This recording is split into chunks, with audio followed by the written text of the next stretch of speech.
Good day, everyone, and welcome to yet another session here at Wesley Guild SA. Today, we're having a very informative session hosted by a favorite, and I'm going to be anchoring yet another favorite for today. I'm overly excited because this man is not only somebody who has decided to defy the odds of what traditions have chosen, but he has also defied himself, and I'm sure he himself has grown in his own path. The person I will be anchoring today is a favorite, like I have said, Uncle T to me, but better yet known as Rev T Ngcayisa to many. Many dislike him, but equally so, many aspire to be like him, and he is a role model to many. He is formerly the coordinator of the Northern Free State and Lesotho Synod, and I'm sure everybody watching from home knows him from back at home in PE, and he's also been to Mozambique.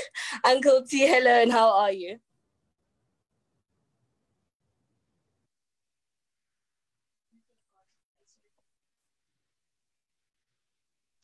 Hi, Bunny. I'm well, thank you, and thanks for having me.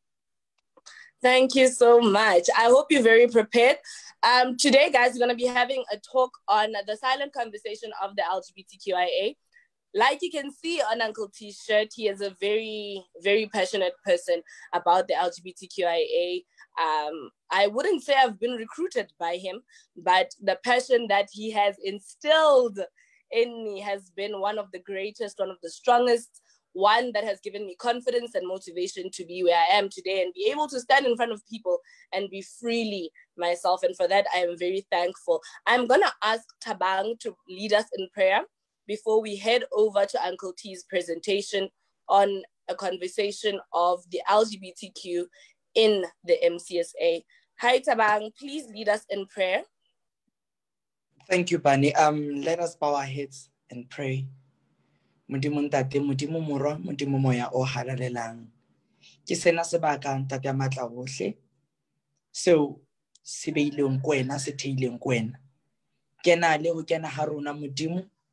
Re utlwe boteng ba hao ka mohlanka ya hao o mo kgethileng.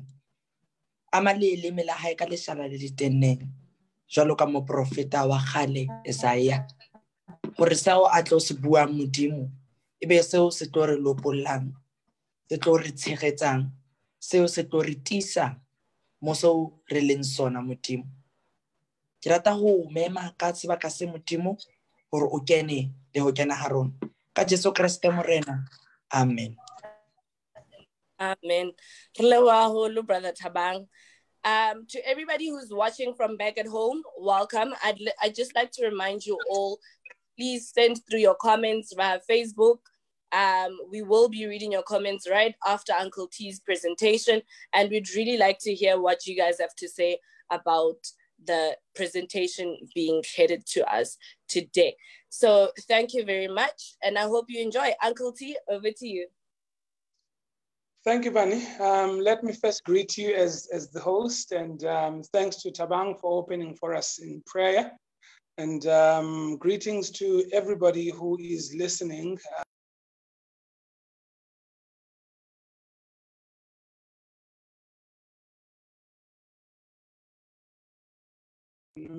Only those who are part and members of this community, but to all of us who are Methodists. And what I would like to share with you, first and foremost, before we even delve into what it is that I've been requested to present on, is two things that I want to share on. Firstly, each time I speak about the church, I'm going to use the term church interchangeably with MCSA. So when I speak about MCSA and I speak about the church, know that this debate or this conversation is confined only within the ambits of the Methodist Church of Southern Africa. And therefore, I do not seek to speak for all arms or denominations within the bigger Church of Christ. So when I talk about the church, I am particularly only focusing within the Methodist Church of Southern Africa. Number two that I want to put forward as a disclaimer now so that you understand when I delve into the issues at hand is that I personally believe, or I'm a person who defies populism. And as a result of that, I don't have any filters when I speak on issues that I'm very passionate about. I don't sugarcoat things. I speak them as they are, particularly when it comes to issues of gender equality and issues of justice, which are predominantly what we are dealing with in the conversation. And so since I've put those two forward, I am hoping that you are going to filter all your questions through to our Facebook, and Barney will be able to pick those up as the host, and I will receive them when I then get the chance to respond to those questions. And so the topic before us this evening is the prophetic voice of the church, the conversation in the Methodist Church of Southern Africa. I would like then to take you through how I would like to attack this topic, and particularly because I want to deal with the topic as it is within the Methodist Church of Southern Africa, and only at the end give you what is the current prophetic voice of the Methodist Church of Southern Africa when it comes to matters of the LGBTIQA+ community. So the first thing that I want us to deal with very shortly is we are going to deal with a few definitions.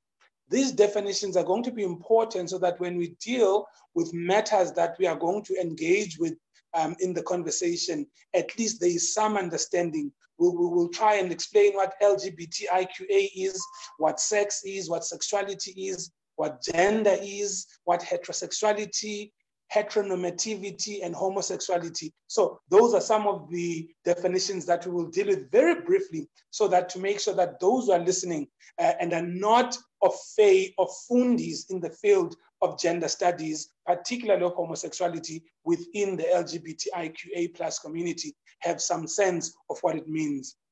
And then the second part of the conversation will deal with the historical background, where we look at the milestones of this conversation within the Methodist Church of Southern Africa in the last 40 years. Yes, I said it, last 40 years. The conversation has been on the fourth conference since 1980, and we are going to deal with the milestones and the important milestones that have led us to where we are now, which is going to be the second last topic then, dealing with what are the current discourses. Where are we now? What is the church saying now about the issue at hand, particularly when we deal with the LGBTIQA+ community? And lastly, we look at the way forward. Now that the conversation has taken 40 years, where is it going? What is going to happen? What are the way forwards? And so let me begin with the definitions. And for purposes of conversation, I have tried not to use definitions that you will find in your gender dictionaries or your Oxford or any other dictionary, but I've tried to use definitions that are easy to understand, that are simple for any layperson to immediately be able to consume and understand what the meaning of a particular term means. The first one that I want us to look at is, you will hear a number of people talking about heteronormativity. Heteronormativity is derived from two words: hetero, which is two, and norm, which is how things are usually done. So you find that when you talk about heteronormativity, you talk always about a man and a woman. And you'll find people saying, if it is two lesbians, who is the man? Who is the woman in the relationship? Because they are filtered in a way that they understand the world in a heteronormative way. So heteronormativity is the way of looking at life, only understanding life from a basis of male and female, or boy and girl. And so you find questions that are labeled, for an example, to two gay men, to say, if you are bottom, then you must be the woman. If you are top, then you must be the man. And so the world, in its own way of looking at things, it is informed by what we call heteronormativity. Now, heteronormativity is very patriarchal in nature, because it is always condescending to those who, and this is the second term, heterosexuality. Heterosexuality, you'll understand, it is a sexuality of feelings, emotional and otherwise, of people of different sexes and genders. And I'm using these two words or terms, different sexes and genders, because it will make sense as we deal with homosexuality. So heterosexuality is any relationship between people of two different sexes and two different genders who are emotionally and otherwise orientated towards romantic and other feelings towards one another. And so let's then look at the acronym itself, because the acronym, you will hear me every time I talk about the LGBTIQA. I never talk about the LGBTIQA community, but I talk about the LGBTIQA plus communities, because these are small minority groupings who are linked together by what we term sexuality, and to form solidarity, and then not for them to stand in isolation or in silos.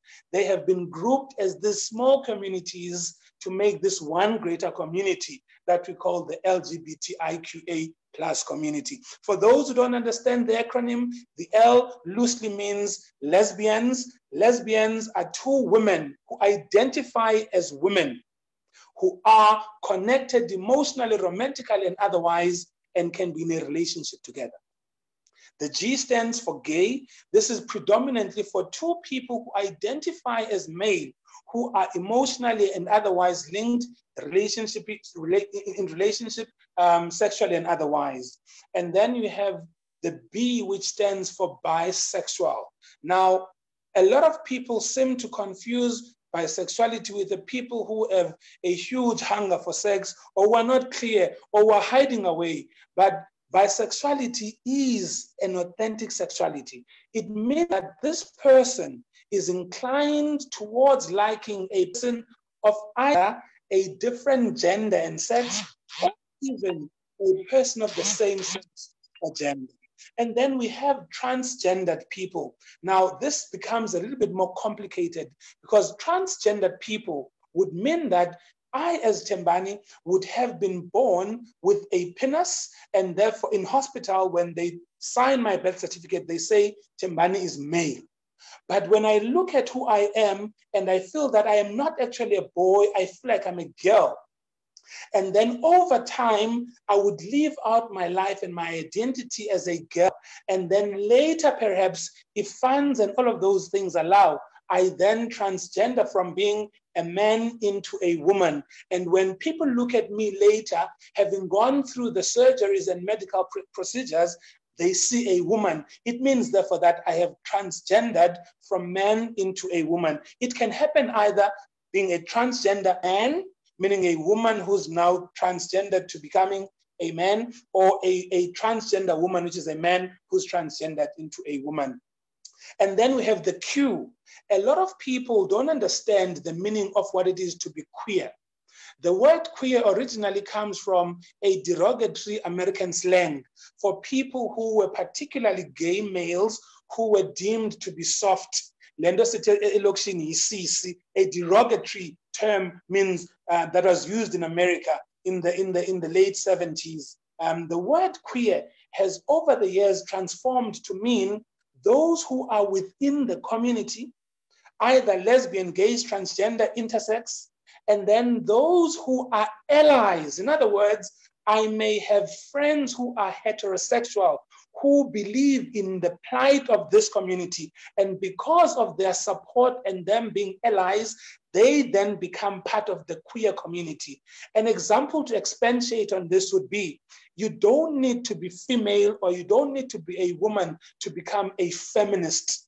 But if you believe in the plight of feminists, of feminism, and if you believe in the fight for equality and are able to look at the world from the viewpoint of women, you become a feminist, even though you may be a male. So the same inclination is with the Q queer, that it includes those who are within the community and those that are allies and understand the plight of the community. And then the term or the acronym then goes deeper into the A's and the class. These are people who are questioning. These are people not really sure. These are people who are gender non-binary. All of them fall within the A and the class. The next two terms are equally important for us to understand as we engage in this topic. Those are sex, sexuality, and gender. It is very important to understand that sex, we are not here talking about the intercourse. Sex is a definition of what sexual parts you are born with. And therefore, in terms of the sex of any person, if you have a penis, your sex automatically means that you are male. If you have a vagina, your sex means that you are female. But gender goes beyond the sexual organs that you may carry, because gender means it is the identity or the person that I identify with. In other words, my sex can be male because I have a penis, or my sex can be female because I have a vagina.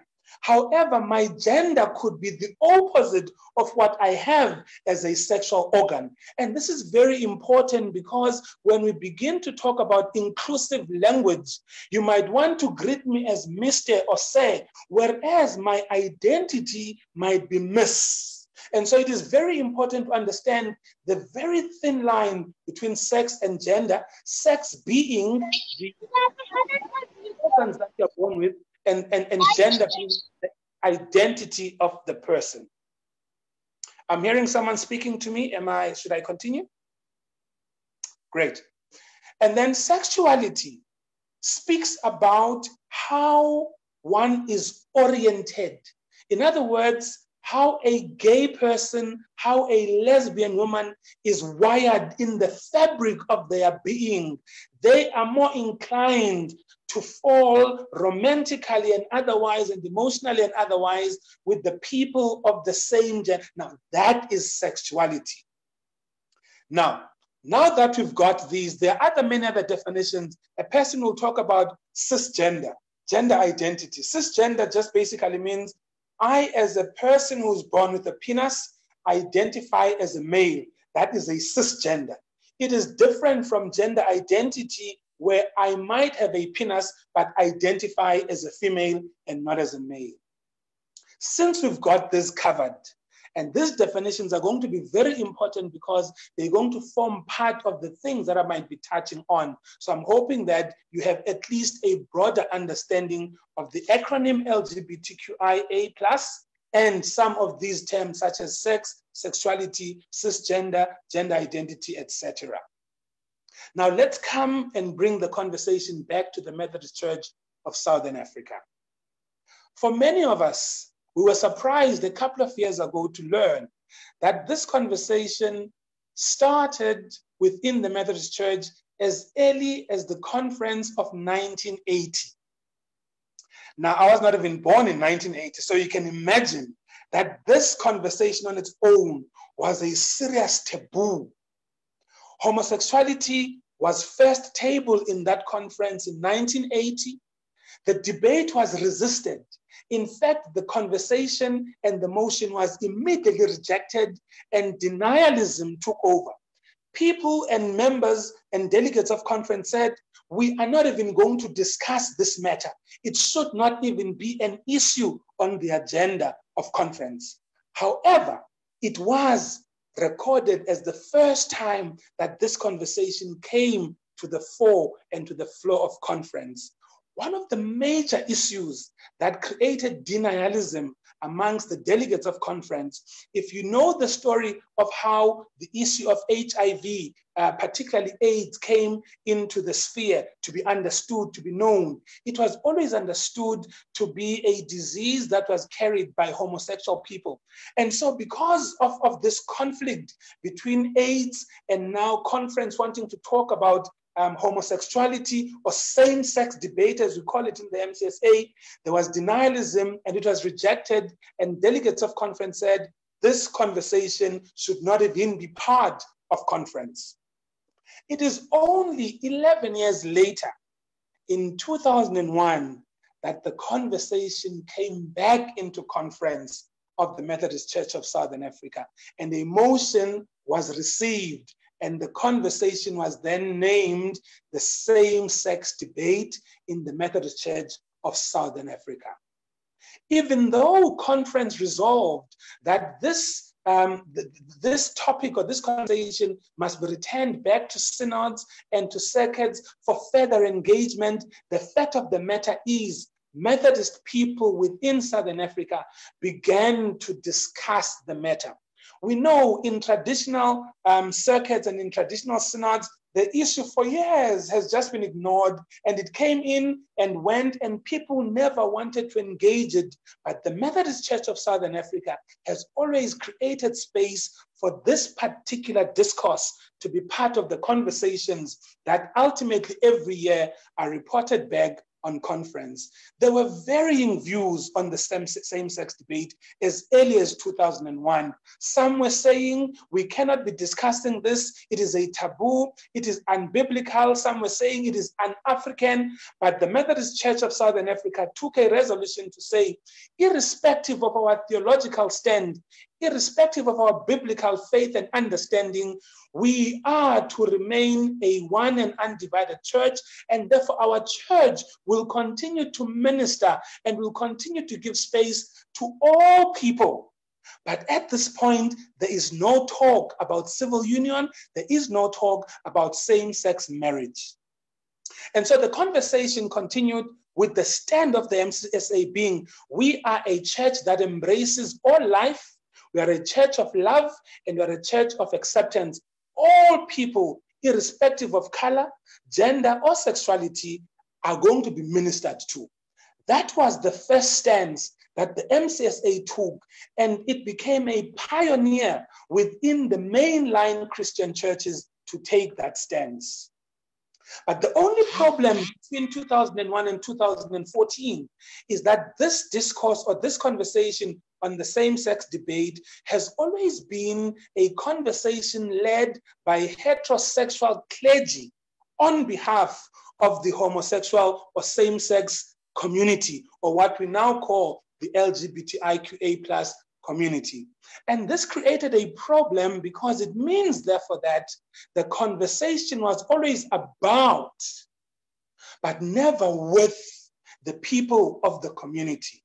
It is in 2014 in conference where the debate advanced and began to invite people who come from the LGBTIQA communities, simply because the church even then was still not a safe space.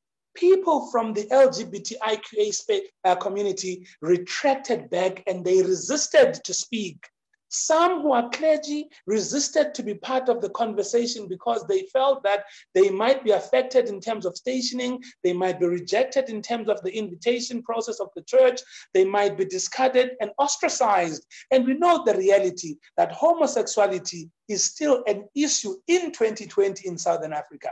And so in 2014, even though the church said, now that we recognize that amongst clergy and laity members of the MCSA, there are people who belong in the LGBTIQA community, let us then bring them to the floor of conference so that their voice is heard. It is at that conference that the LGBTIQA community said, as much as we want to be part of this conversation, we are unwilling, we resist being part of the conversation simply because our policies still allow for those who are in the community to still be victimized in the spaces where they exist. And so a number of LGBTI clergy and laity continue to exist under the carpet and continued to exist in spaces that were a bit victimizing for them, and therefore they kept themselves and never became part of the conversation. It is then after this conference that the church endorsed its stand and said once more, we are a church of inclusivity, a church of love that embraces all people.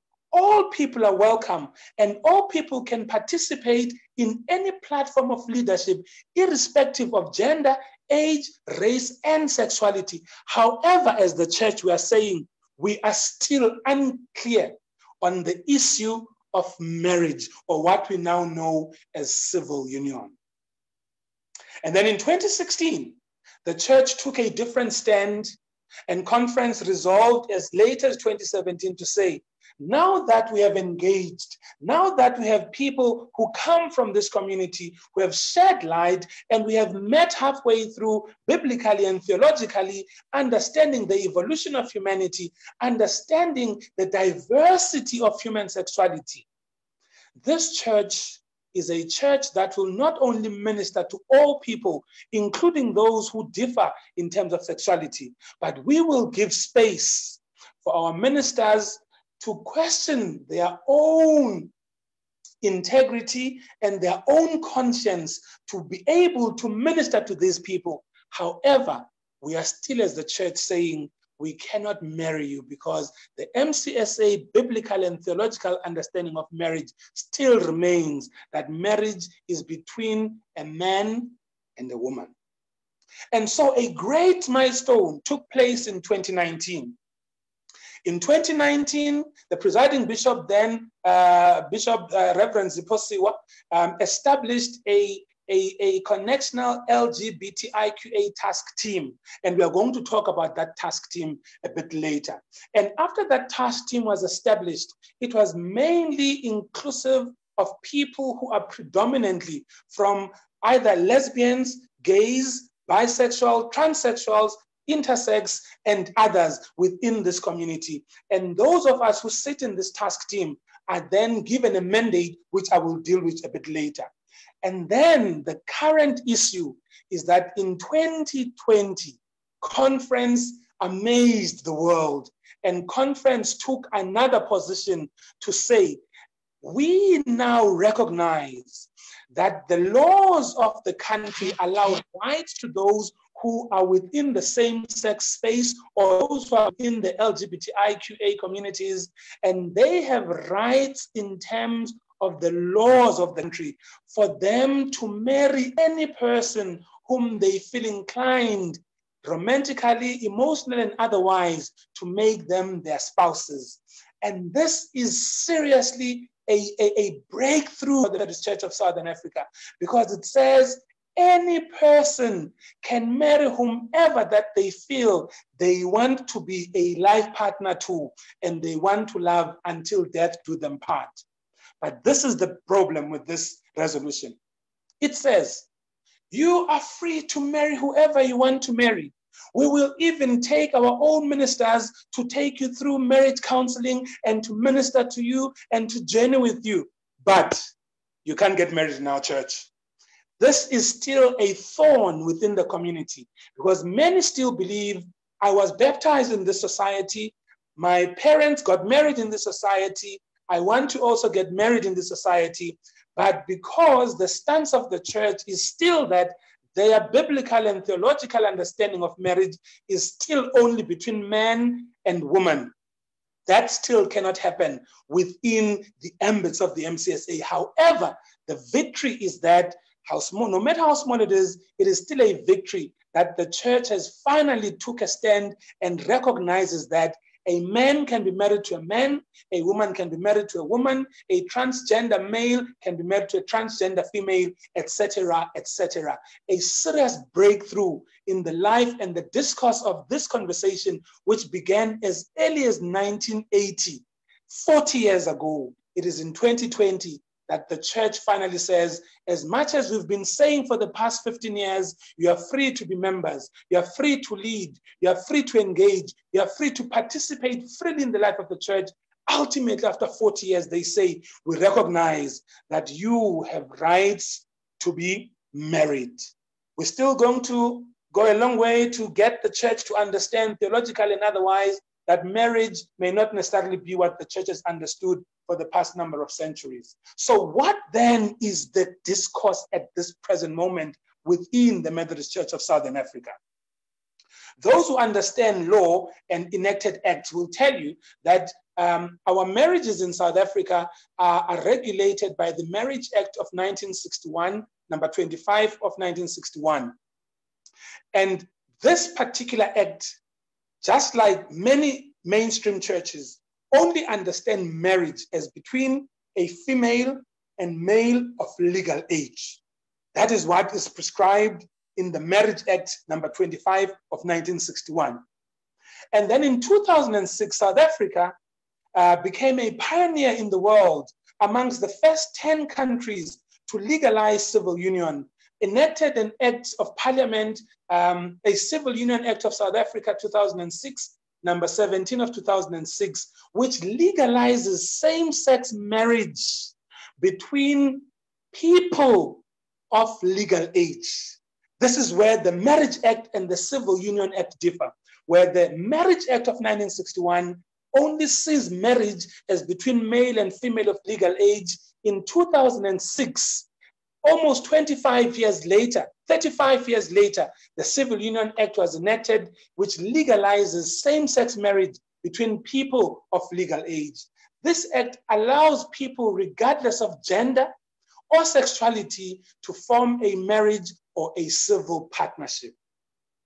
What then does this mean in terms of us as the church, and how are we to implement this? Remember, the stand of the Methodist Church theologically and biblically is clear on marriage. That marriage, as we understand it, as Wesleyans, as Methodists, is that marriage is still understood theologically and biblically as to be between a man and a woman. And so many questions arise. If a man marries a man, a woman marries a woman, and otherwise, and if a clergy male marries a lay person male, what happens then to the relationship in the church? If two lesbians, one clergy and one laity, what happens? What happens to the regulations and the constitution of the women's manyano, where we know that a minister who marries a woman, the woman becomes mema muruti mamumfundis, and they wear a cape. Will now the church, because of this, be able to say, as a lesbian, I married this woman, and this woman is going to be a member of Imanyano? Is she going to wear a cape even though the husband, or rather the partner, civil partner, is a female? And so these are the intricacies that the church still needs to start thinking about.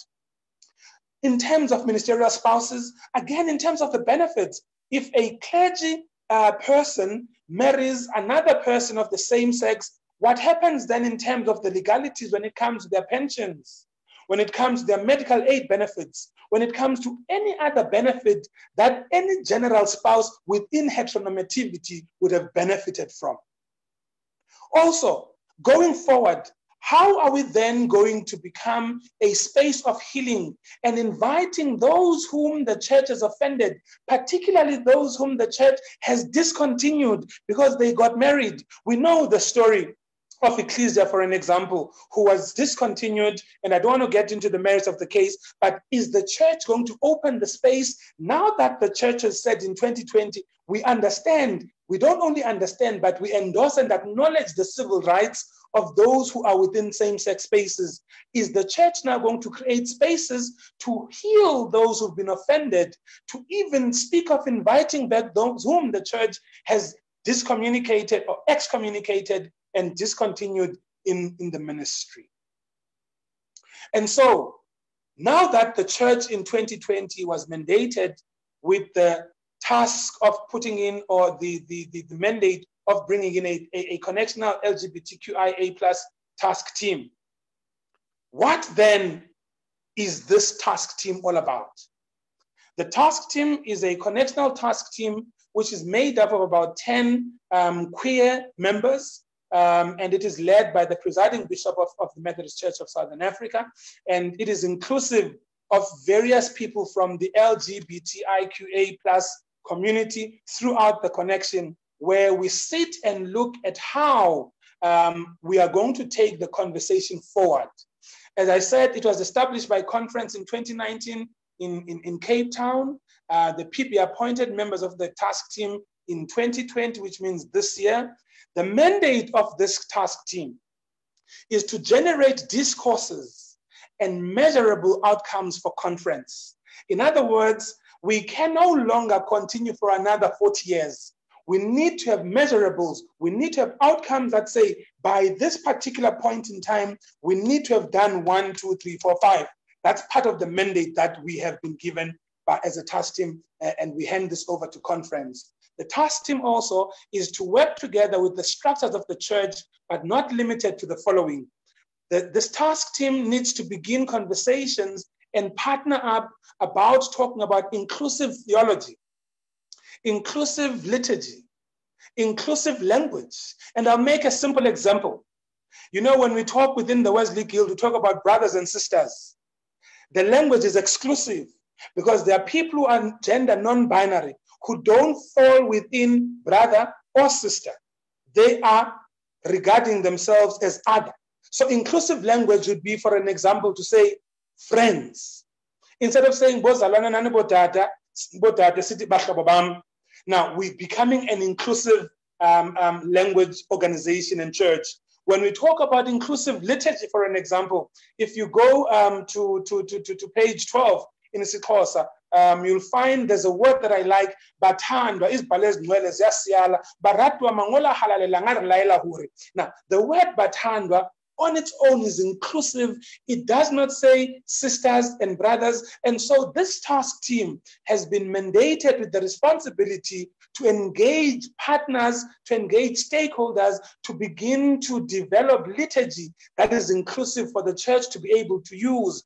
This language also goes into children's ministry, for example, where we have children divided as boys and girls. What about those who have, in terms of their sex, are girls, but identify as boys? What about those small boys who are, in terms of their sex, they are the penis, but they identify as girls? So the language is inclusive. The way we do children's ministry is exclusive simply because we are dividing and we are creating gender binaries, whereas the current language of inclusivity begin to speak about gender non-binaries. So instead of saying boys and girls, we should begin to say children. Instead of saying boys this side, girls this side, we should perhaps begin to say those who identify as girls this side, and those who identify as boys this side, and those who are gender non-binary should then also be given space. So when we begin to talk about inclusive theology, inclusive liturgy, inclusive language, which we are mandated by as the connectional task team, that is what we are talking about. Family life and education for children.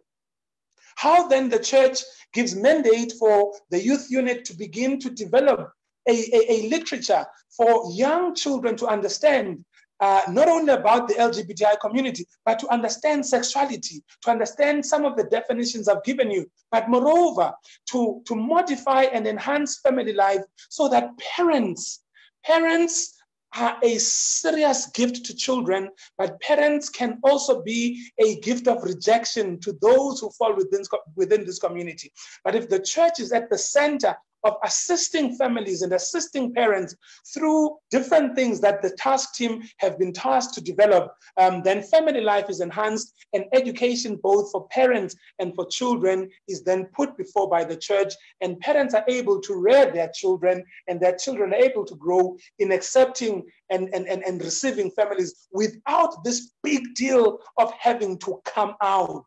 But parents are modeled through church to understand diversity in sexuality and otherwise. The other task or a part of the mandate that we've been tasked with is understanding of sexual orientation, gender identity in terms of marriage. And this is a big one, simply because it speaks directly to where the state is now of the church in terms of its biblical and theological understanding. And so we're given the mandate to begin to use different platforms, virtual and otherwise, society meetings, CQMs, synods, etc., to begin to speak freely, to make people understand what sexual orientation, gender identity is in terms of marriage.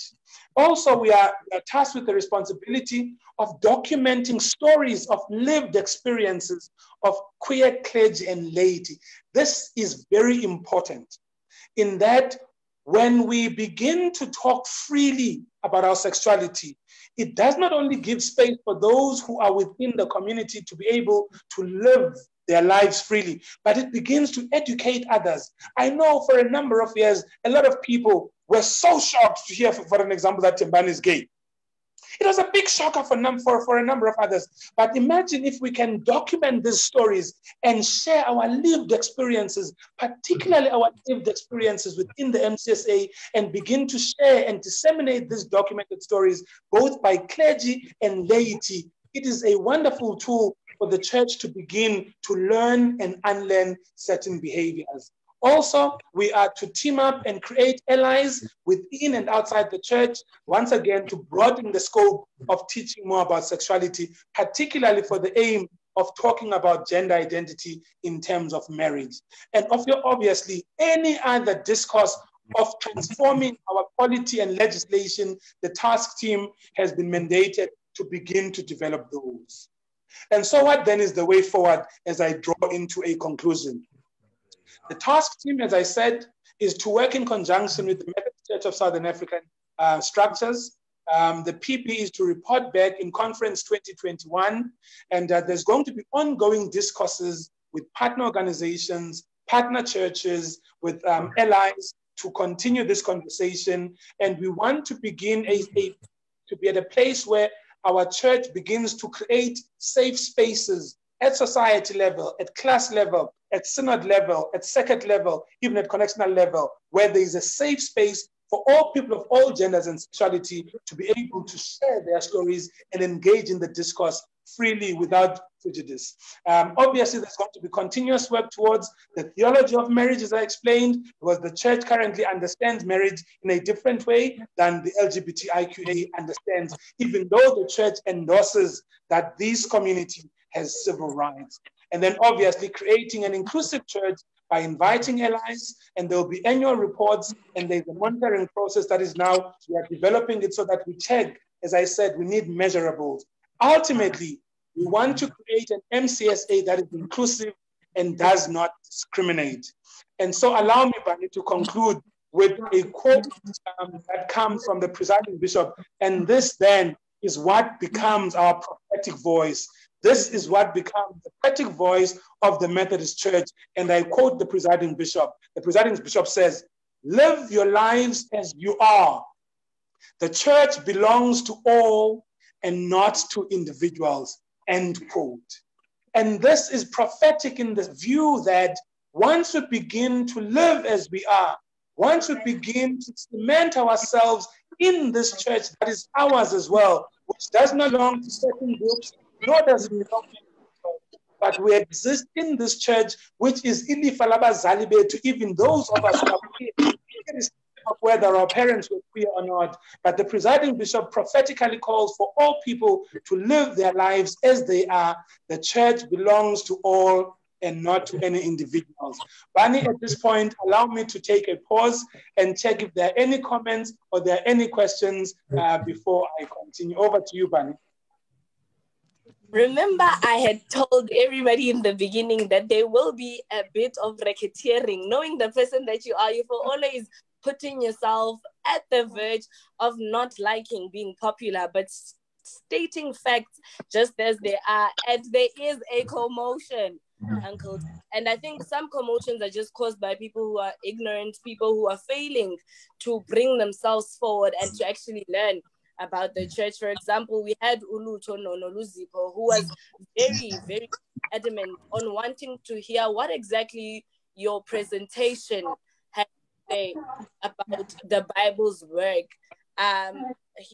He seems to not know that this has not only been something that began now and was resolved in 2019 at conference, but it's something that has been long in chat within the MCSA. Dibanise Andile Piliso, as well as Greta Makwenkwe and many others, agree that you have given us an amazing breakdown right there in the beginning. And I have to ask a question, which I think me asking would be of moving away from a person who knows about this, but just to ask, could you please just give a more thorough explanation between a transgender person as opposed to a transsexual person, as well as a transgendered person, as opposed to a transsexual person? And also, while you were speaking on sex in the presentation, the beginning of the presentation, you referred to sex being gender, the anatomy of a person. But now we know that there is such that is called intersexuality, where the anatomy of a person has both organs. What do we then refer to people in the sexual context of say, anatomy says female or male? What do we then refer to these people, and what are the steps into learning or in one's decision to say I am female or I am male at that point in time? I just need to get the last part of your question, Bunny. I'm sorry, Uncle T. Let me just ask Utabang and Silalela to please just switch their mics off as they're giving us some young transmission issues there. The last question was about sex and the anatomy, that in an intersexual person's being who is now born with both organs, what steps do they then take to determine to say I am male or I am female, and how does then the community, society then learn to say this person is male or female regardless of both organs being in their anatomy? Thank you, Bunny. And I do want to understand that, unfortunately, as sensitive as this conversation is, it still is shared amongst a community that is either in denial, or if they're not in denial, they choose not to want to be more aware, and we call them ignorant. Because we deal with people who want to deal with every other topic biblically. And you will note that there is nowhere where I specified any biblical verses here, because that is not the mandate of my topic. However, I did talk about theological discourses and advancement. We have been talking about this at the MCSA for 40 years. And there's been space where MCSA has engaged biblically, theologically.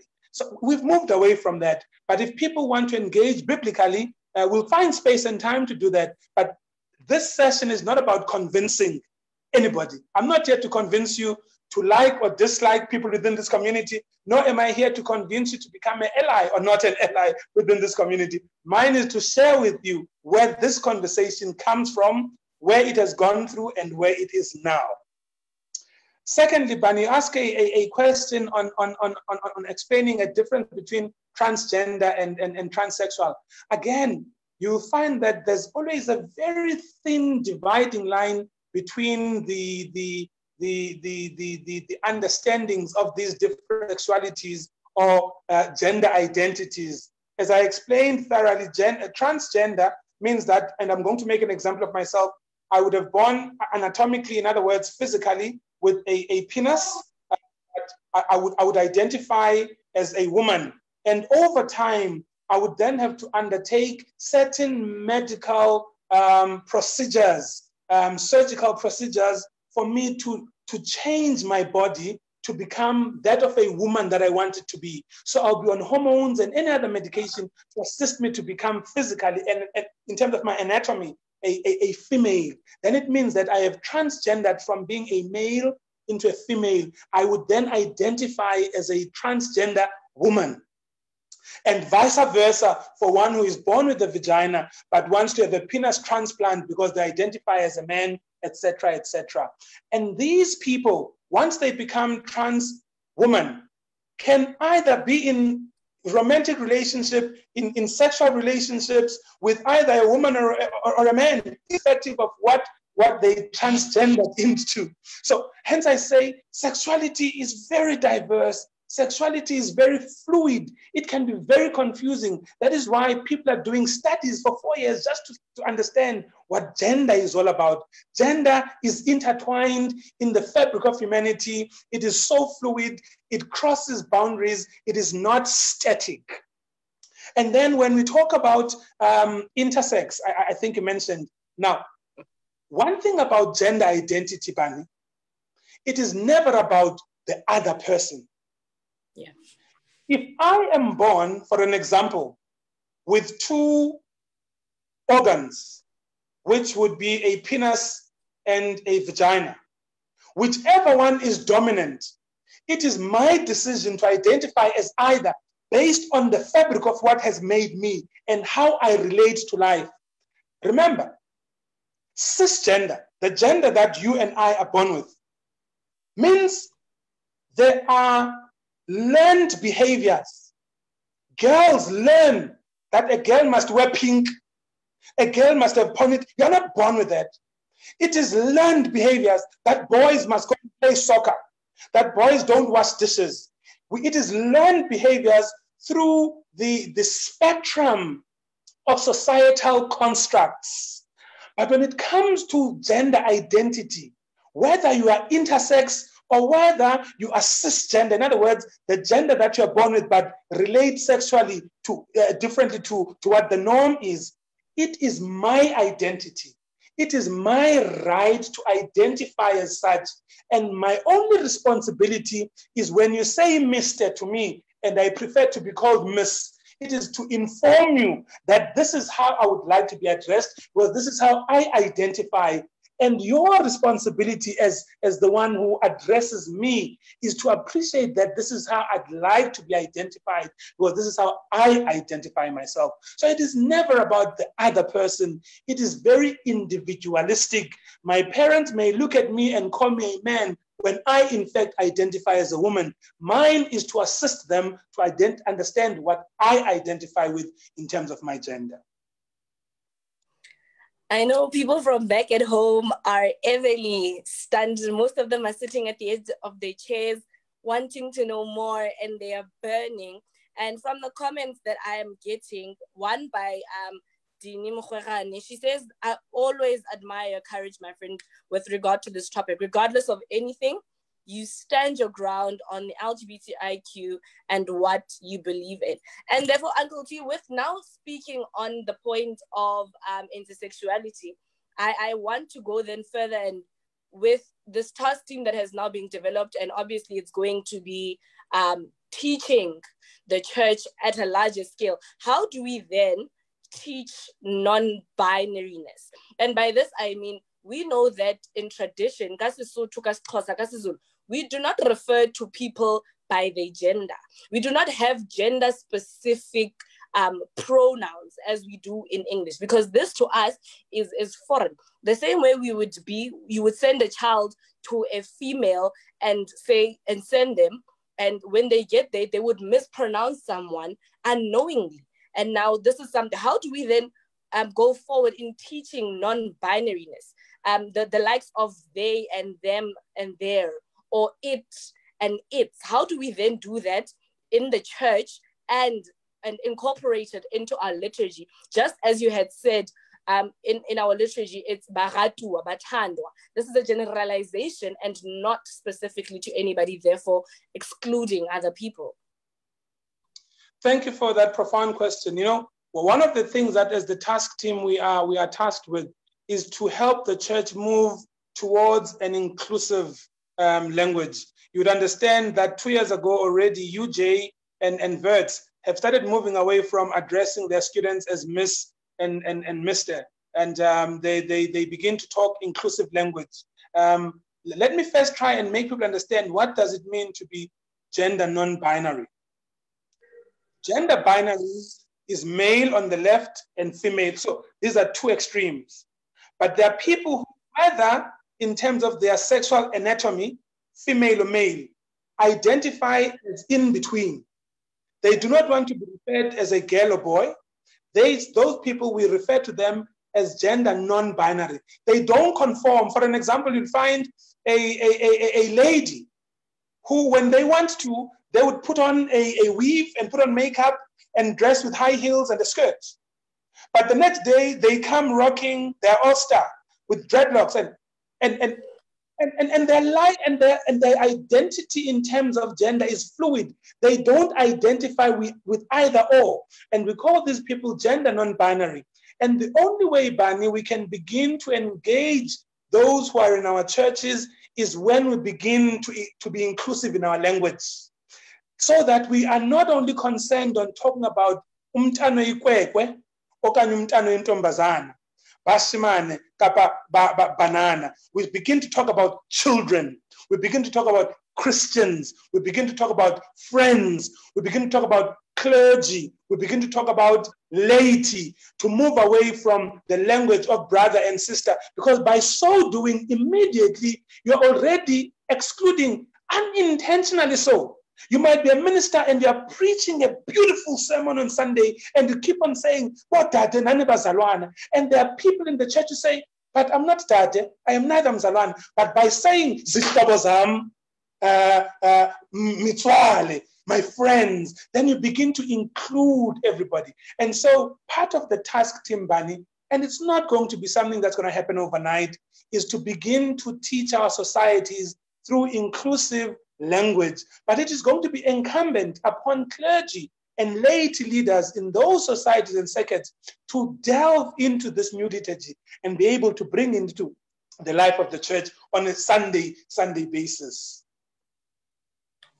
While you're on that, just quickly, do you think within also teaching the children, with not boys and girls, do you think it would be a long run or a reach to say that the church should also introduce gender-neutral bathrooms? Because I think it's also a big thing to have it that you feel uncomfortable throughout, nonetheless. And some feel uncomfortable when we have our gay brothers who are sitting with the ladies when we go on conventions and when we are sleeping over.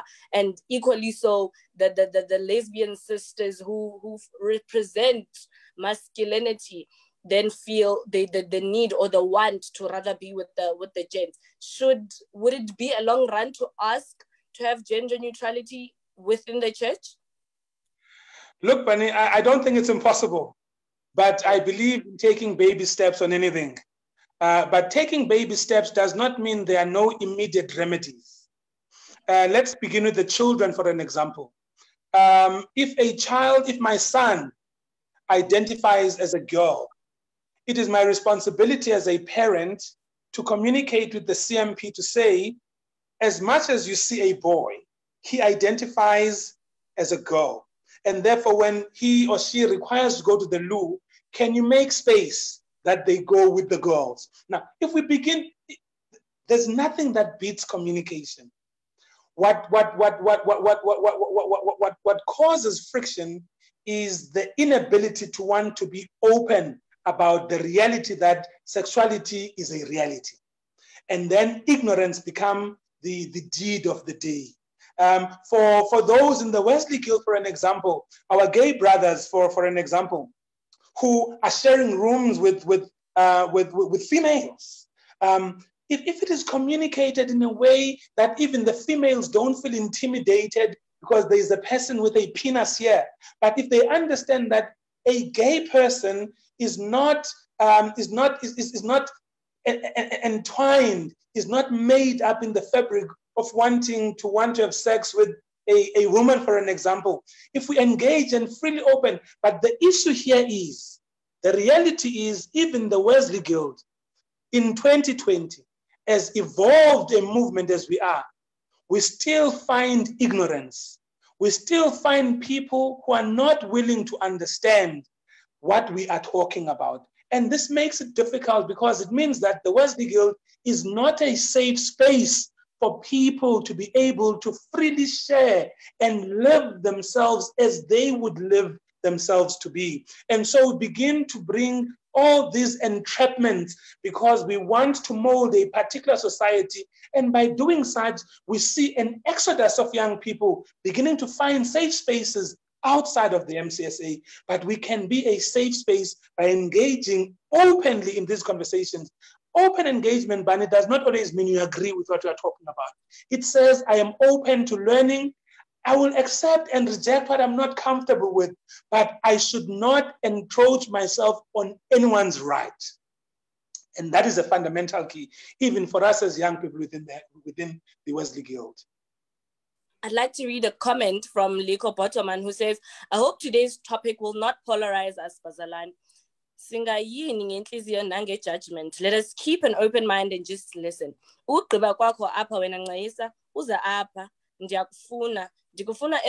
Children are committing suicide and dropping out because of being misunderstood. Onkwane Mani Madumisa says, while I appreciate the church having this conversation, I feel it's nothing to be celebrated. This is a human rights issue. Being a person who falls in the LGBTQI+ is like being black or white. The church having conditions on this matter is still bothersome. The church played a big role in fighting the injustice of racism for equality, but the LGBTQI has conditions. With that said, this conversation is highly appreciated. Then Uthokozani Charles Makulukulu says, so if the church says we can be married within the church, if the church says we can't be married within the church MCSA, where does one then go and get married, even though having been given the opportunity for counseling by our own ministers? Can I just start with the one from Thokozani? The current modus operandi, or the way of doing things, I would be counseling a same-sex couple as a Methodist minister, but in terms of them legalizing it, I would send them to Home Affairs, and at Home Affairs they would then go through the legal signing of the civil union, or what you would call a marriage certificate. And unfortunately, as it stands now, if you want me to bless that marriage, I would not be allowed in terms of the regulation of the church now. One would have to find a minister outside of the church who's able then to do what we call the solemnization or the blessing of that union in what we would know as a church wedding, so to speak. But the ministry, the counseling can be done in our church, but the facilitation of the legalization and solemnization, unfortunately at this point in time, is still, in terms of where we are in our regulations, not yet allowed, as I understand. Over to you, Bani. All right, I'm going to take last questions, and I have Silalelo on the background. Siliaelo, my apologies, who would like to ask a question. Silalelo, I can see you raised your hand. I'll grant you the floor to ask T your question. Okay, Bani, thank you so much. Thank you for facilitating this conversation so well. Muruti, thank you. I was hoping I would facilitate this process, but I'm so glad that Bani is doing a great job. There's two parts to my question. The first part is maybe not a question, but a comment to people called Methodists. When John Wesley left the Anglican Church, one of his gripes was the fact that the Anglican Church used to refer to people as ladies and gentlemen. And he found that not to be inclusive of certain people. And when he formed the Methodist Church, he decided to call people friends. And that is why when now we speak to the people called Methodist, we refer to them as friends. Because if somebody is a friend, they are neither male nor female. They are, there is no sexuality nor even gender attached to it. So that is the first part where I would love for people to call people called Methodists to get to the fact that in the Methodist context, we are friends. We are not male and we are not female. We are friends. So now here comes my question to you. There are parents who have transgendered children. Please assist those parents. How do I, as a parent, when I give birth to a child who is born with a penis and I call him and I name him Tim, 10, 12, 15, 20, 40, whatever years later, Tim decides and comes to me as a parent and says to me, but Mama, I actually feel I am a woman. Therefore, I want to be called Ntomzodwa. So now I need, as a parent, I need to stop calling him Tim and referring to him as a he, and then now refer to him as a her and calling him Ntomzodwa. What can you say? What advice can you give to those parents who have children like those? Thank you so much, Bani. Thank you, Slayla. Thank you, Sly, first for the comment that you've made first, and also for the question. In a session that I facilitated with parents and also with the Limpopo Synod YMG, I said, I call on parents to do two things when they raise their children. One, observe. Two, listen to your children. Children are very naive, but there is something intrinsically wise about children, because children are not afraid to ask. It is in the depth of those questions that parents, when they listen authentically, they are able to pick up where their children are directed. Children, parents, I call on them to observe their children, because a boy child who is born as Tim And because of the anatomy and the penis attached to his body, parents therefore want to model a particular behavior. But if they listen and they observe, it cuts their job of raising their child at half, because all they have to do is to guide from what they've observed and from what they have listened to. Listen to your children. Instead of speaking over your children, listen to want to understand your children. When you begin to understand your children, you filter out what you want to impose, but you raise your children with the freedom of understanding who they are and who they want to be. And then your role becomes that of being a guider who instills family values, who instills love, inclusivity. But parents must always be willing and open to observe their children and listen to their children.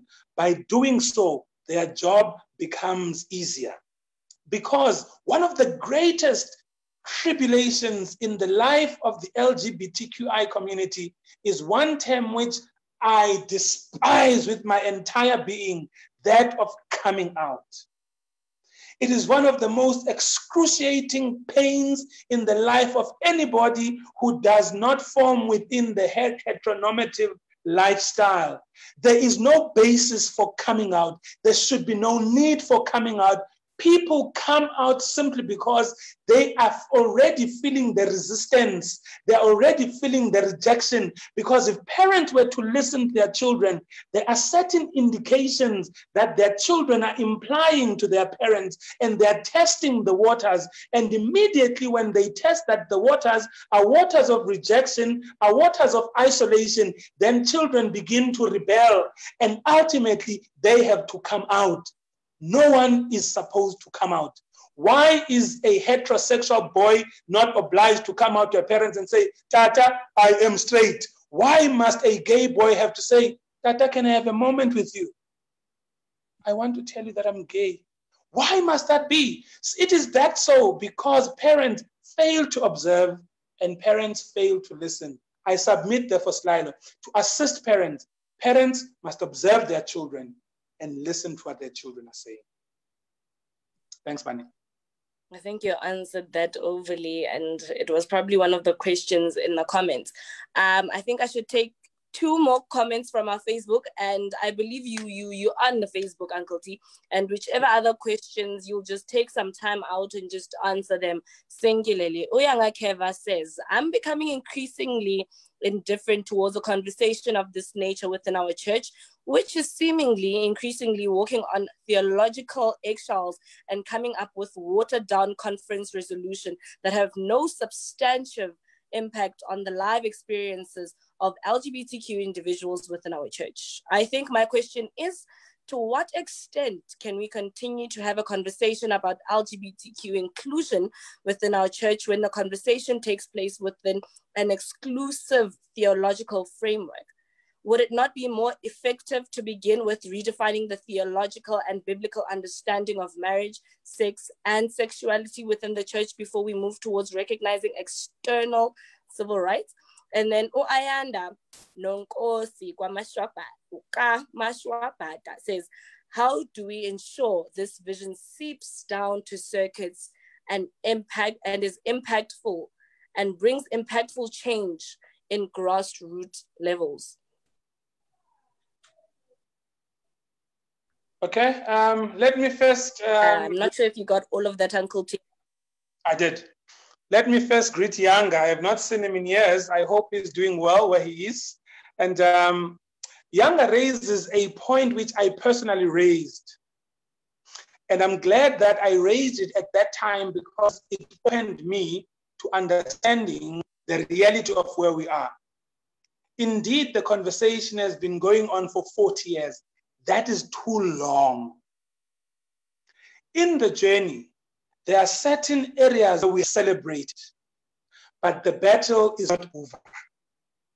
Now, what I'm trying to say to Yanga is, the reality is the lived daily experiences of queer people is that even policies and resolutions from conference, The reality is there is still exclusion. There is still victimization at grassroots level. That is a reality.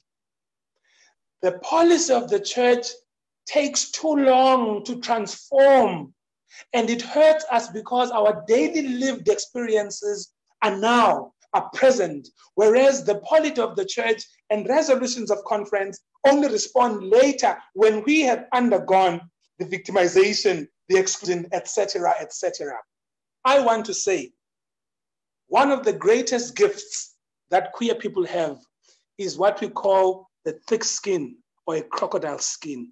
We continue to persist even though we are pushed to the peripheries because we realize that some of the things are eternal problems. They cannot be resolved with immediate remedies. We understand that each point in the milestone, each milestone in the journey is as important as the next one. When we begin to speak, for an example, about theology of marriage and biblical understanding of marriage, we celebrate the fact that now that the church has received and endorsed our rights, the next step then, and the part of the task team, is to then assist the church in developing a theology of marriage which is inclusive. We understand that currently people might be feeling rejection at grassroots level, but what the church is saying, it should not be like that. We have fought a good fight thus far. We are still not there, but that is where we are headed. I want to live and I want to die at a time when I know that I can exercise all my rights within this church. However, sometimes we plant trees, not with the aim of enjoying their shades now, but that our generation behind us can be able to enjoy those shades. So we continue to fight, not because we want to resolve issues now, because the issue of sexuality is an eternal issue. It involves religion, it involves biblists, it involves theology. However, the little milestones are to be celebrated because at the end of the day, we are not only doing this for us. So hang in there, younger. But just know that currently you have the right to exercise the right and you have the right to live your life as God has given you the gift to live it as. Secondly, the other question that came was how do we ensure that this vision reaches the grassroots and the impact that it has in the grassroots? As I said earlier on, part of the work they're doing as the LGBTQIA task team is to assist in developing conversations.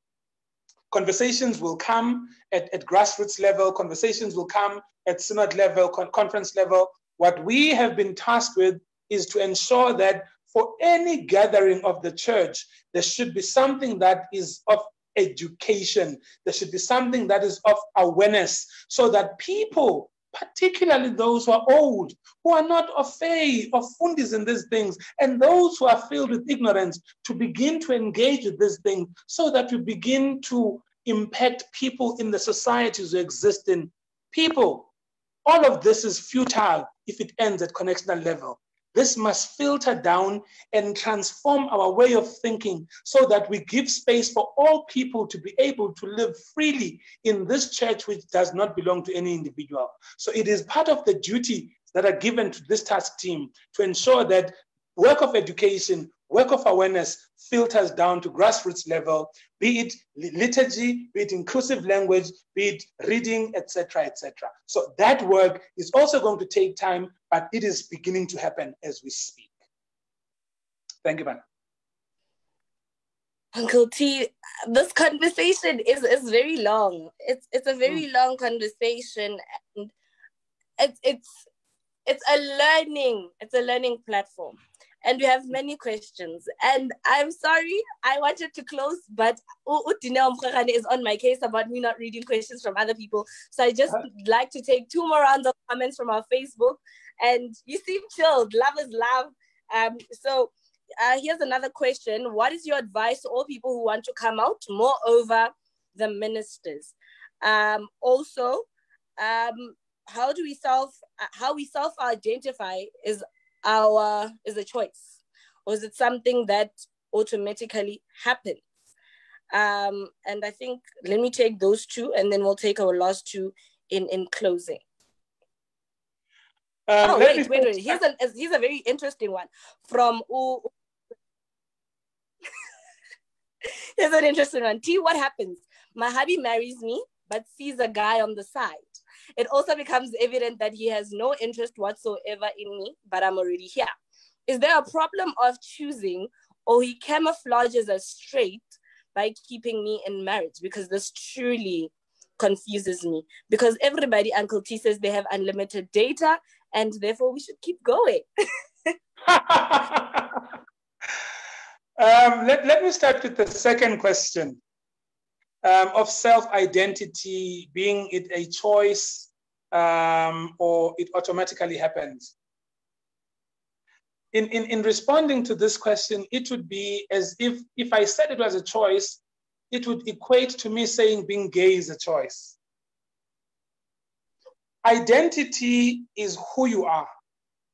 It is how you react to the world. It is how to respond to anything that is within or outside your space.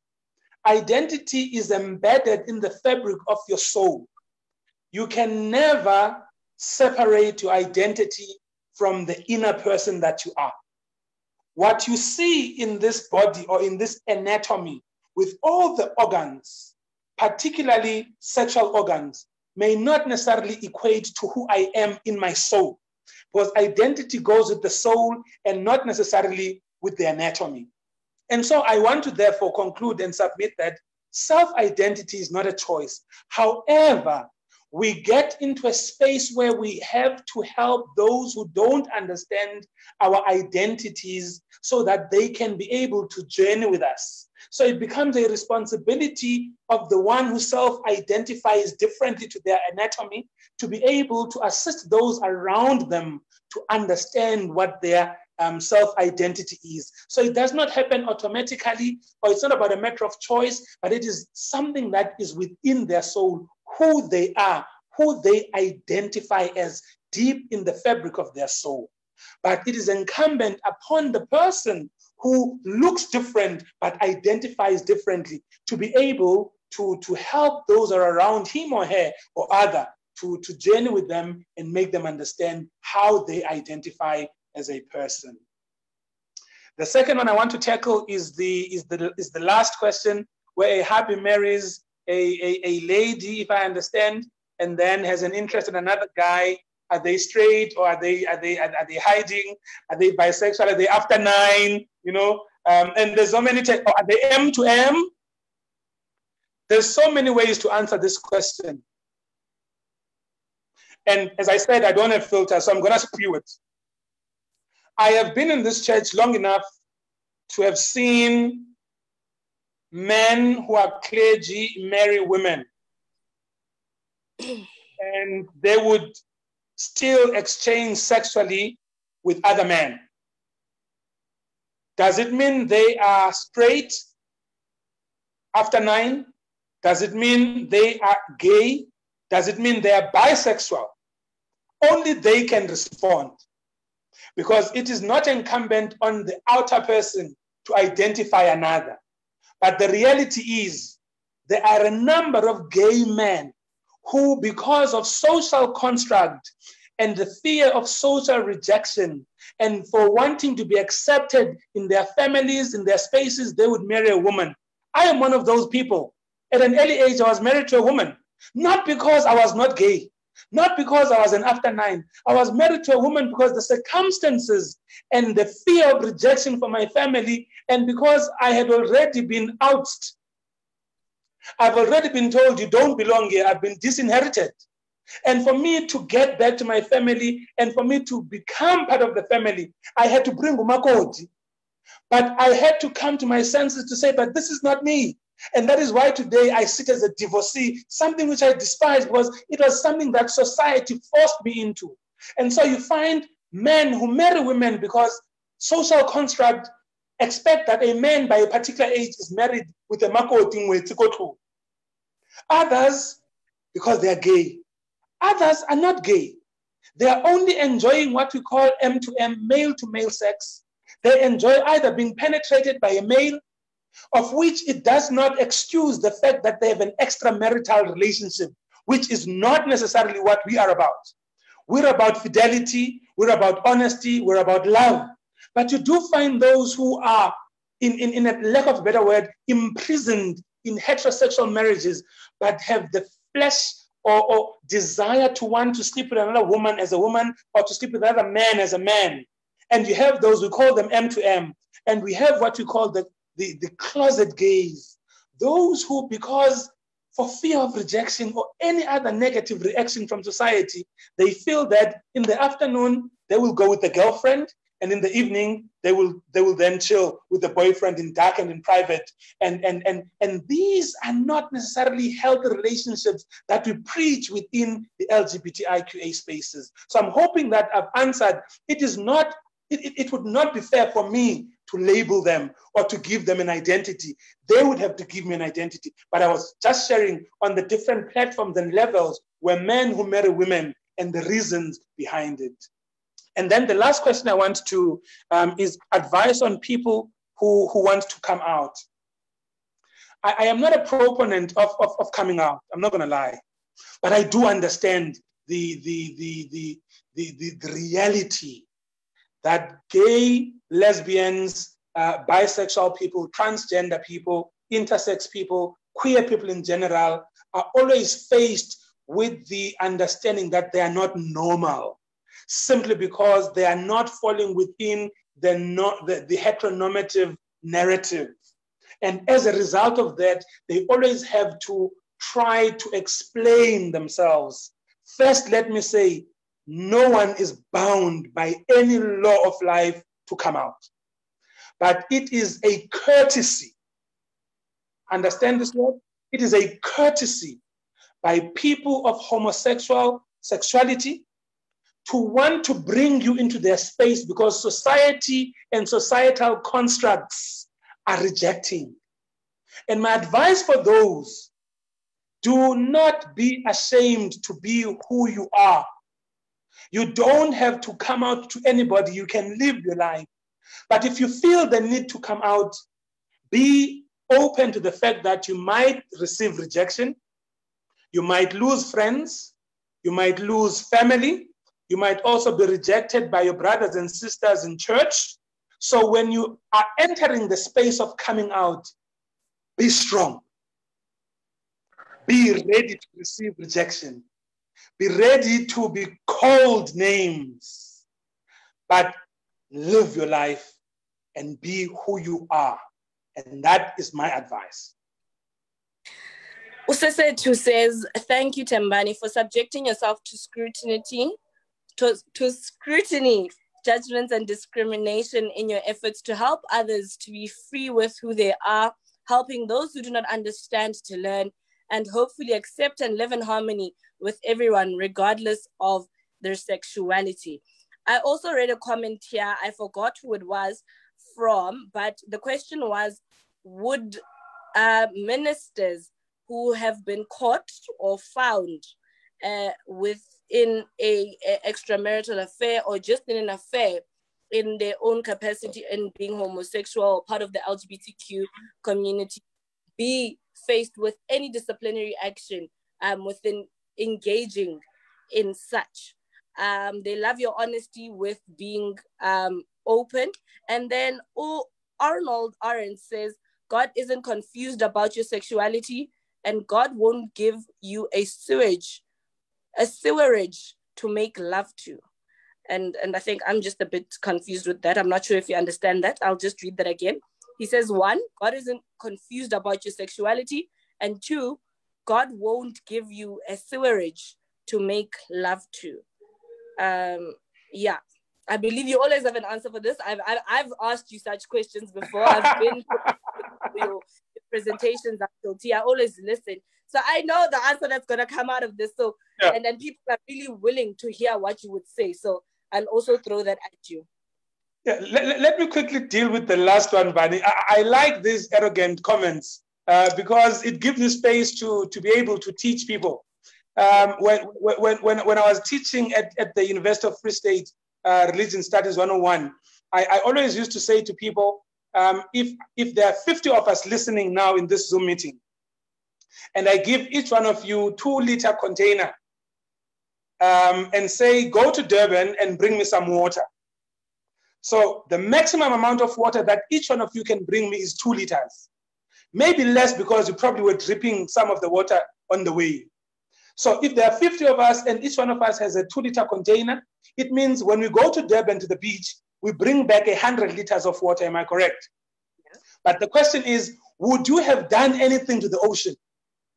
You would not even have touched a drop of the ocean. The ocean continues to remain strong. Now, this is a caution. Christians, particularly fundamental Biblists, people who read the Bible literally, want to think that they know God completely. Let me declare as a minister, let me declare as a theologian, if anyone says to you they know God 100%, he or she is a liar. Okay. We like to claim that we understand God in his fullness, and we use scripture to bash and to judge others when we are nowhere near understanding God, because our little knowledge is as big as a 2-liter container, yet God is as massive as the ocean. How do we dare then claim to say God is not confused about sexuality?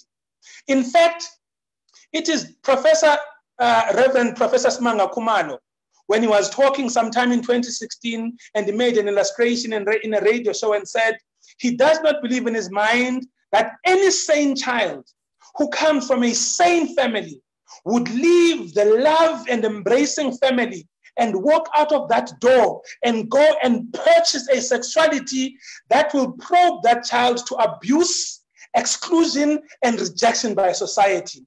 He then concludes by saying, if there is a fault with the creation, then the problem is with the creator. If people are saying there is something wrong with gays and lesbian, intersex, transgender, don't blame the people, blame the one who creates creation. And that's my submission. And the question that I wanted to deal with was, would ministers caught in an affair, be it hetero or homo, be faced with disciplinary action? And I think maybe the parent wanted to say, if a male minister, for an example, is married to a woman, but they have an affair with another man outside. Look, the church does not condone infidelity. It would be in my understanding, therefore, that chapter 11, which is the disciplinary process of the church, will then take effect. If there is a complaint against any minister, if they're in a marital relationship and they act engaged extramarital affair, they should, if the correct process is followed, if there is a complaint laid against them procedurally in terms of chapter 11, then the church is supposed to be able to deal with that person decisively using the rules and the laws of and discipline. That there's no questions about that. All right, I think I'm tired. I'm sorry, Uncle T. I'm tired. I'm giving it over back to you to say you have the time. But Uyanga says you have dealt decisively with the fundamentalists. I believe you have dealt with everybody who had questions and comments. This was a very emotional topic for many of us who are in the LGBTQI community, who know ourselves, who are comfortable with ourselves. Leslai Obata in the background. I can see her hand coming up, but I'll give her a chance just now. But just to read a couple of the last comments, Umtibanisi Andile Pilisa says, I am so emotional listening to this presentation because in the indlela the LGBTQIA+ community is being treated as a proposal document. It's a societal intersectional issue. I was also hurt having read a comment there by Unonhlanhla Mtakani, who was saying that she has been kicked out of female bathrooms many a times to a point where she is good. And it goes back to me saying, would it really be a long stretch to ask for gender neutral bathrooms? Sly, over to you, me. One last time before 8 o'clock is sharp. I love you too, Bunny. Muruti, I've been listening to this. Sorry, I changed my background. I don't know how. This is what happens when you're at the beach during a conversation like this. So my last question is, and I've been listening to people talking about God will not give you a surge to make love to, and all of those things. So now my question goes to hermaphrodites. We have hermaphrodites, a person who is born with both the male and the female sexual organs. Now, when someone is born with those two, they don't choose to be born with those two organs. And I know in both cases. So in the one case, it's where the parent makes a decision at the birth or at birth of the child, and they say, we choose that this child will be a boy. And then they do away with the female sexual organ, not the reproduction organs, but the sexual organ. And then there is a situation where when the child grows up, and then the child decides that this is how I feel, this is who I am. And between the two sexual organs, I am a woman. My question to you is, and I'm not even sure if it's a question, but my question to you is, what now happens in that situation where we find hermaphrodites, whether knowingly or unknowingly? Because I could be sitting here, but it might be that I was born with two sexual organs. But now I relate and I live as a woman. But none of you know that. And now you refer to me and relate to me as a woman because I have projected myself as a woman to you. But then there must be somebody within the church, within the communities everywhere, who was born with both organs, but then relate to us as a male. We still marry those people as their church because we see them and we relate to them as, so we still marry them. You as Muruti will administer or officiate their marriage, as it were.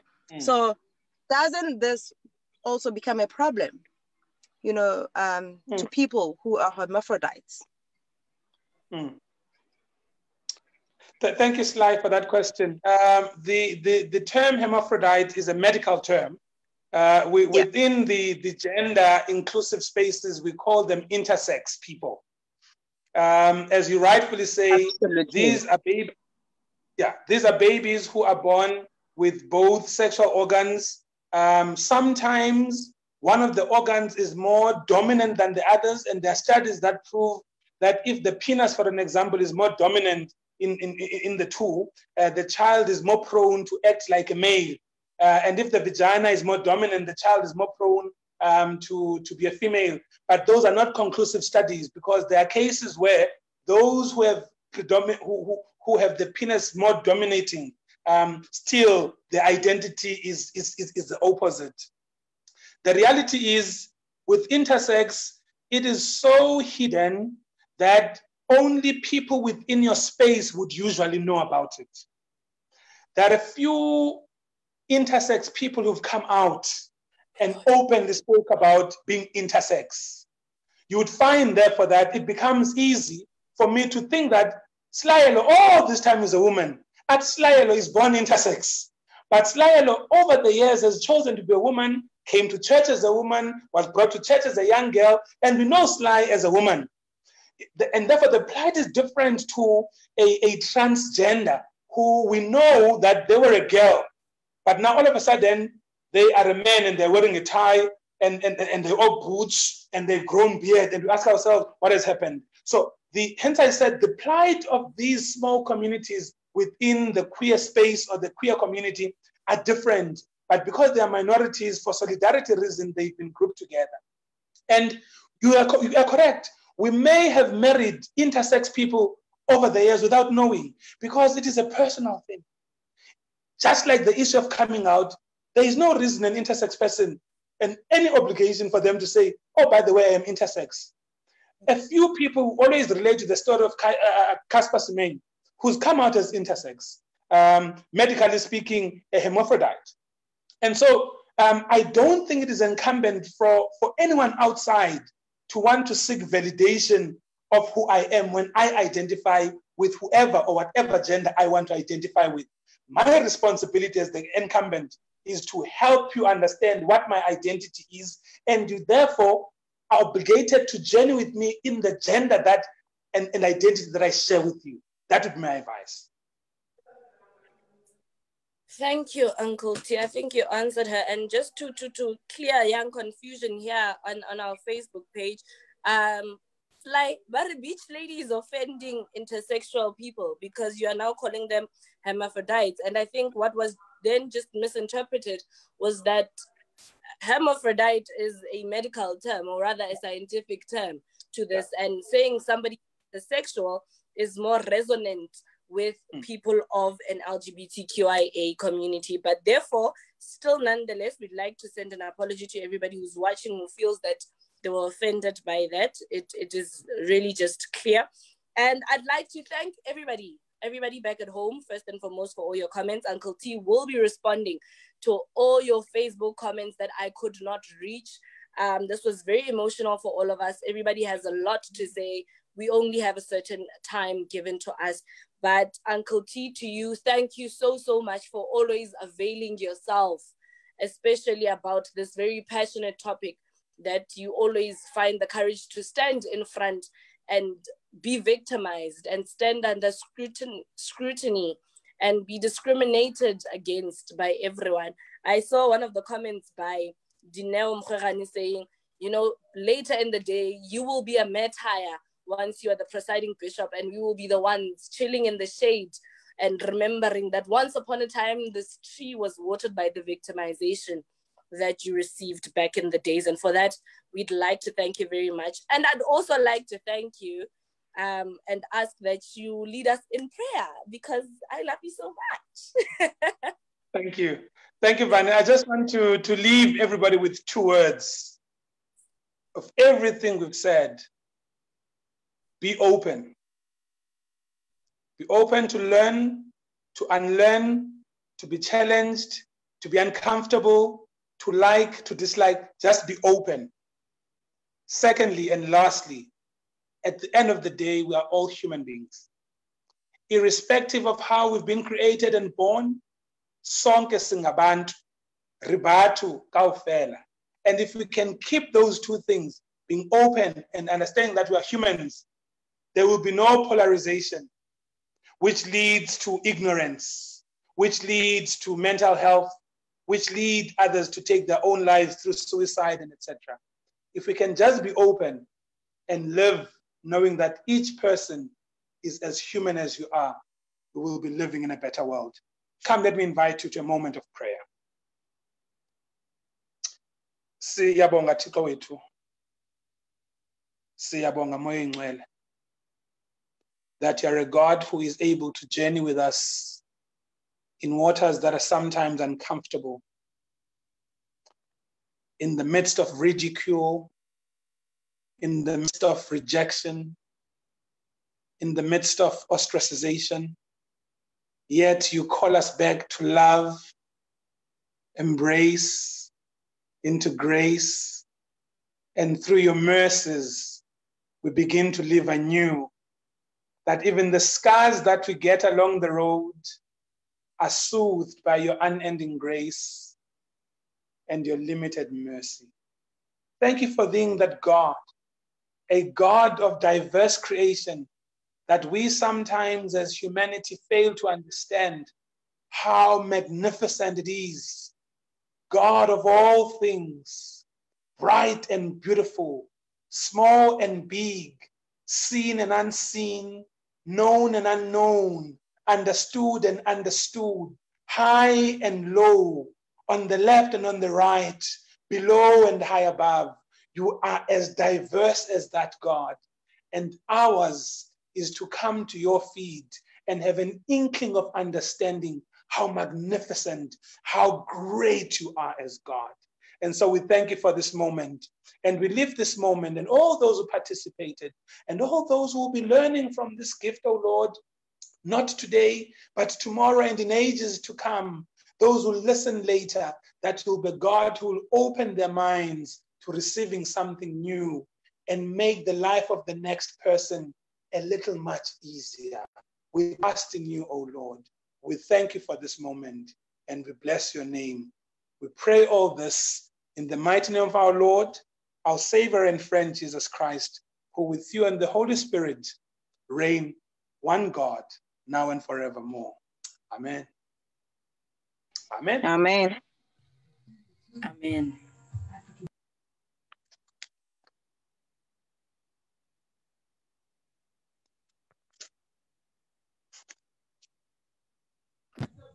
Bunny, we can't hear you. I'm sorry, I was bidding everybody farewell, and thank you very much for watching from back at home. Thank you very much, Uncle T, yet again. And may God bless you. May God bless everybody abundantly over and over and over. Till we meet again. Goodbye. Love is love. Cheers, guys. Bye, T. Bye, Sly. Bye, Sabang. Bye, T. Bye, buddy. Bye. Keynote, combining the foaming action of a keynote and the trusted